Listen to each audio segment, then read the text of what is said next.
What's going on, guys? Larry Brown here, hitting you back on YouTube after about a week or so break. Just needed to unwind a little bit. But now we're back at it, and we're going into the last week of what I've called the Human Engine Experiment. Basically, it is training revolved around a book that I'm reading called The Human Engine, pretty dense book by the author Kalichi Opara, using some of those principles and techniques inside of the book to guide my own training. Right now, if you've been following along for the first 4 weeks, I was doing 2-a-days, three times a week, Monday, Tuesday, Wednesday. Thursday, Friday, Saturday was single workouts. I have since changed that. I am now doing legs twice per week. Before I was doing them 3 times, and now we're only doing once-a-day training. So with that being said, just wanted to go over a little bit of what you'll see in the video. With the technique that I'm using, or techniques that I'm using, you'll notice that I'm not using a lot of intensity techniques. Seeing that I'm training legs twice a week, there's not really a whole big need for that. Now, on my pump days, Monday is my main leg day, and then Friday is kind of like my auxiliary pump day. Let my nervous system catch up, repair itself, blase, blase, blase. You'll notice on my pump days, I'll do a little bit more volume. I'll do a little bit more intensity techniques. That's all to promote extra blood flow into the muscle, help me recover, swell the muscle through the use of blood volume training. So that's something that I've been doing in a lot of my other videos, but on this particular video, really trying to keep the form tight, really trying to emphasize the negative. I know it doesn't look like it, but it felt forever going down on hack squats. So another principle that you'll see is heavy loading. The reason for heavy loading is, well, we're bodybuilders, weightlifters, fitness enthusiasts that want to not only be strong, but not only look strong, but be strong. So went up to 4 plates on the hack squat, and definitely felt that. You always want to keep heavy weight inside of your program, guys. Unless you are physically unable to handle it, then there should be no excuse why you can't put some weight on the bar. As far as what's next after this, I feel I can carry this out for another 4 weeks, but I don't know. I may shut it down. Studies in the book say, after 8 to 10 weeks, that's when it kind of starts to regress a little bit as far as gains go. So I'm thinking 2 weeks max, but that's only if I decide not to deload for a few days or a couple of weeks. That just means cutting the training volume down, cutting the intensity down, really just going in for a pump and whatnot. So I won't take up too much of your time with this intro part. We're going to get right to the workout. And that's what happens when you wake up at 3:45 in the morning to go train.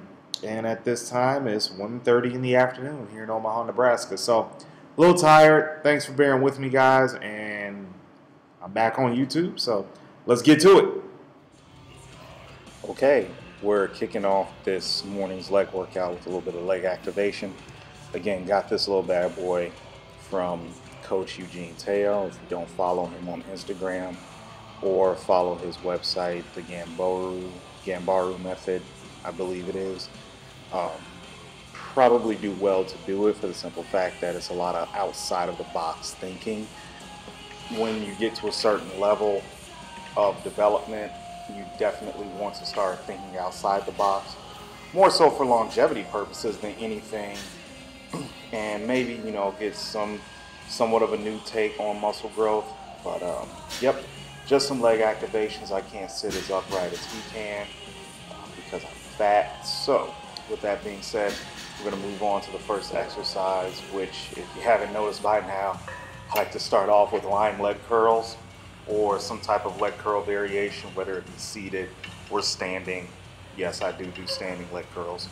So as you can see, my toes are pointed out.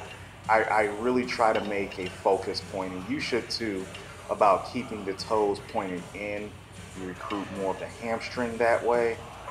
Just general wear and tear on the body kind of screws me up. So it's like my feet are forever pronated out. However, if you can keep your toes in and pointed towards you, I guarantee you the results and the pump that you'll get on your hamstrings will be second to none. I also like the lying hamstring curl due to the fact that you can really build a big set of hamstrings on this exercise. So if you haven't been doing it or you've been slacking off on it, please, I implore you, it is an exercise that you definitely want to work hard at due to the fact that when you stand on the side, when you stand from the side on stage, those who have been doing it, it will show. It will absolutely show. I do low reps on this exercise for the simple fact that I once read Charles Poliquin like low reps on this exercise, but that doesn't stop me from doing high reps sometimes. Run the gamut with your reps, you know what I mean? All ranges of reps have the propensity to build muscle, so you shouldn't restrict yourself to one certain type of rep count. And right here, seeing as that I am an old fart, I like to warm up my knees with about 60 or so reps of leg extensions, just to get synovial fluid moving around. You know, that's one of the downfalls of working out early in the morning. For lack of a better word, the juices don't flow right around the body when you're waking up 5, 4, 3 o'clock in the morning to get in a heavyweight workout. So I try to hasten the process as much as I can. As you can see, I moved out that machine like I was on arthritis medicine or some shit. So it's a little rough sometimes, but yep, usually around about 60 or 80 reps of the leg extension is what it takes to get me moving. Get the quads warmed up, get the grease around the moves, grease around the knees moving around, and then I go on to my first loading exercise today that will be the hack squat, and it's on the Arsenal strength machine, which I call Nebula 2.0. So this machine is heavy. I'm going to tell you that right now. So what you're seeing here, I know it said 2 work sets, but I'm just doing some warm-up sets. So some things that I need people to keep in mind about warm-up sets is that they're just that, they're warm-ups. Stop exhausting yourself on your warm-up sets. They are to get the body neurologically and muscularly charged up, ready to go for your heavy working sets. You doing 100 reps every set, working up to a heavy set of 100 is not smart. So as you can see, I only did 1 plate for 8 reps. I think I did that plate and a quarter for 6.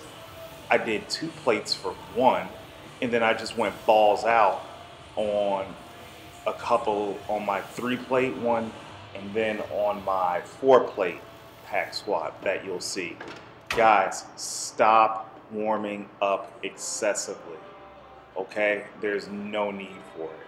The only reason you do it is because you're not feeling confident. You better get confident, okay? So this is the first work set. 3 plates aside on that devil of a machine, the Arsenal hack squat. It takes me a minute to get my footing right, and I'm not a strong hack squatter, so it could be a rough machine for me. Today it was a little bit rough, but what I'm happy about is that I took those 3 plates that you see and I PR'd it for 12 reps. That's something I've never been able to do. I don't know if it's a matter of my own mental state or anything like that, but 3 plates on a hack squat as recent as, God, months ago was 5 to 6. So for me to be able to do that kind of says something about the effectiveness of the program that I'm running. So let's move on to 4 plates, which in and of itself was a haze. If you notice my feet, and I want you to keep an eye on it, my heels are coming up and they're turning in a little bit. I'm trying to make sure that my feet are straight and my heels stay on that platform. Um, how can I fix that? Well, there's a couple of things, but I'm not going to really go deep into it. I managed 5 reps here. It was heavy as hell, guys. I'm not even going to lie to you. But make sure that your footing is correct and you're keeping all of the pressure on your legs. Don't let that weight go off of your foot like I was letting it do. That's a pro tip right there. Moving on to the last exercise, we're going to do some single leg press over here on the Atlantis leg press, single leg press. These machines move individually, unilaterally of each other. Why is it important to have single leg strength? Well, it's just a good balance to have a decent amount of strength, or at least each body part or each antagonistic body part. So if you got the left side, the right side should be within a few percentage points as strong with it, if not completely even. Hard to do, I know, but it is what it is. So we finished that first set, and we went up to 4 plates per side. I moved fast as possible for the simple fact that one leg got more rest than the other, so I tried to keep it as even as possible with all that. So, but other than that, did about 2 sets of 15 heavy on one of the leg extension. Yes, I went back to it, and that was the workout. Drove to the warehouse, picked up some product, and tried to get home to make my girlfriend breakfast, but that didn't work out because Omaha is just one big fucking pothole. So, with that being said, guys, I want to invite you to read my blog, tenacitystrength.com. There you can find my training, some of my thoughts on life and whatnot. And please follow some of my social media shenanigans on Twitter and on Instagram, and definitely on Facebook. Just type in Larry Brown, you'll see me. I'm just simply standing there looking mean as hell with an Iron Rebel shirt on. Also, if you wanted to order some Iron Rebel gear, I have the knee sleeves on. You just can't see it because the pants are covering it up. You can go to ironrebel.com, type in Larry B, and save 10% off, and all orders over $50 get free shipping. All right, guys, if you got any questions, please comment below. Like, subscribe to the video, share the videos if this has brought you any type of value. And I appreciate you for watching, hanging in there with me, giving me all the support. I really do appreciate it, and has not fallen on deaf ears. So thanks, guys. Love you all. God bless.